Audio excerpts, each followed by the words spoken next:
जब मेरा काम फारिग हुआ तो मैंने देखा मेरे फ़ोन पर मेरे दोस्त रेयान की कॉल आ रही थी। मैंने कॉल पिक करी। आगे से वो बोला, भाई कहाँ पर है? मैंने कहा मैं एक फैक्ट्री ही हूँ। उसने कहा, भाई कितना काम करता है? रात के 10 बज चुके हैं, कितना काम करेगा? मैं ये सुनकर शॉक हो गया क्योंकि मुझे टाइम के बारे में पता ही नहीं था। मैंने फ़ोन बंद करा और बाथरूम के अंदर जाकर तैयार होकर आया। मैंने कपड़े पहने और इतने ही देर में लाइट जा चुकी थी।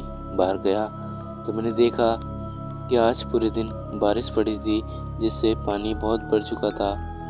मैंने ज़्यादा ना देर करते हुए मैं अपने कारखाने से निकल गया और जाते जाते मैंने देखा कि आज जब मैंने कदम बढ़ाए तो एक ठंडी हवा का झोंका आके मेरे सीने से लगा, जिससे मुझे फील हुआ कि मेरा खून तो आज जम ही जाएगा।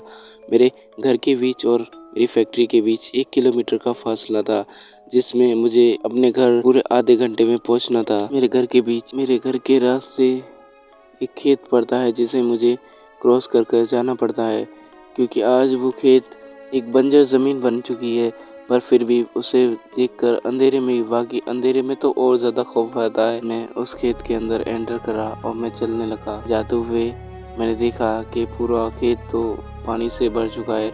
कुछ जगह ऐसी जो जाने की काबिल थी, तो मैं उस जगह पर बढ़ गया। जाते हुए मैं अपने फ़ोन में गाने सुनने लगा, क्योंकि मुझे म्यूज़िक का बहुत शौक है। गाना प्ले करने से पहले मैंने एक मज़ार की ओर देखा जो खेतों के अंदर ही पड़ता है। मैंने उसे सलाम करा और मैं आगे की ओर बढ़ने लगा।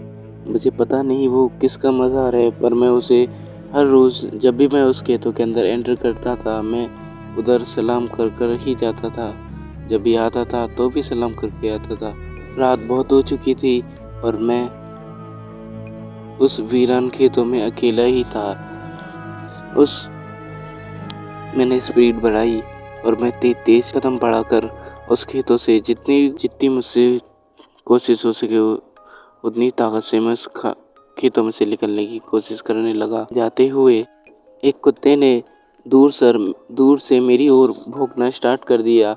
मैंने देखा, मुझे लगा कि वो किसी और पर ही भूख रहा है, पर एकदम से मेरी जो बगल में डॉग था वो भी मुझ पर भूखने लगा और देखते ही देखते बहुत सारे कुत्ते मेरे ऊपर ही भौंकना स्टार्ट कर दिए, जिससे मैं डर गया, क्योंकि मुझे पता था भूत कुत्तों को ऐसी चीज़ें दिखती हैं जो इंसानों को नहीं दिखती। मैं सोच में पड़ गया कि ये क्यों भूख रहे हैं। मैं अपने कानों में रीढ़ लगाई और गाना प्ले करके वहाँ से तेज तेज चलने लगा।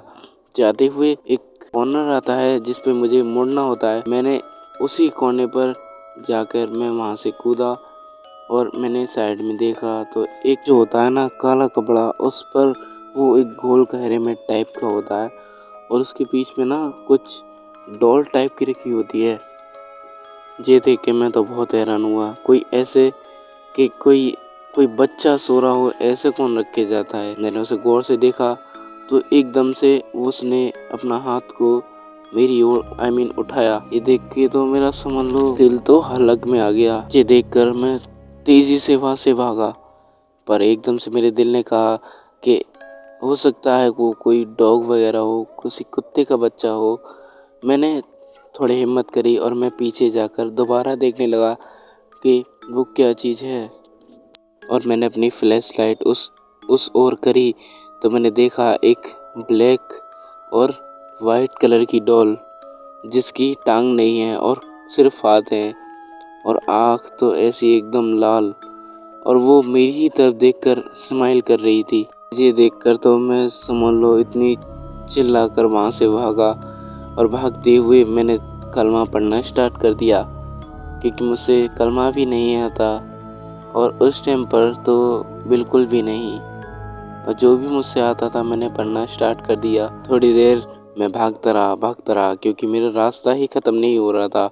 एकदम से मुझे पीछे से हंसने की आवाज़ें आने लगी। मैंने आओ ना देखा ना ताओ और अंधाधुंध वहाँ से भागने लगा, और जो मेरे पीछे से आवाज़ आ रही थी, कभी तो वो रोती और कभी हंसती, और उस टाइम पर कुत्ते भी रोना स्टार्ट कर दिए। सच बताऊं तो वो मंजर बहुत ही ज़्यादा खौफनाक था, और एकदम से मेरा पैर फिसला और मैं ज़मीन पर जाकर गिर गया। और वो जो मेरे पीछे से आवाज़ आ रही थी वो रोने के साथ एकदम से हंसने लगी और बहुत ही ज़्यादा ज़ोरों से हंसने लगी। मैं तो एकदम से ऐसे फ्रीज ही हो गया था। मेरे हाथ पैर बिल्कुल भी काम करना बंद कर चुके थे।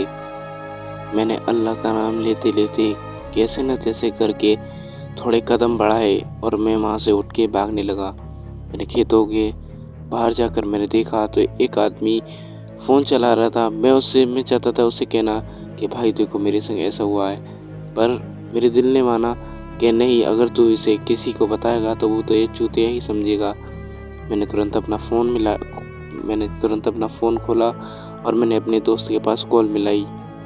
मेरे दोस्त ने बोला कि क्या हुआ। मैंने उससे जो मेरे संग बीता है मैंने उसे सारी बात बताई और उसने मुझे समझाया कि भाई तू बहुत लेट आता है, इतना काम मत किया कर भाई, थोड़े जल्दी चले जाकर और जल्दी शाम को घर पर वापस आकर।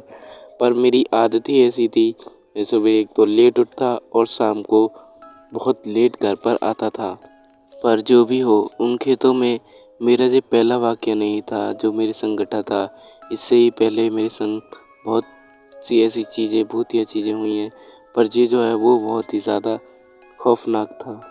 पर जो भी हो, ये था मेरा एक रियल इंसिडेंट जो कि मेरे ही संग बीता था। आज इस बात को पूरे 2 साल बीत चुके हैं। आज भी जब भी मैं इस इंसिडेंट को याद करता हूँ तो मेरे रोंगटे खड़े हो जाते हैं।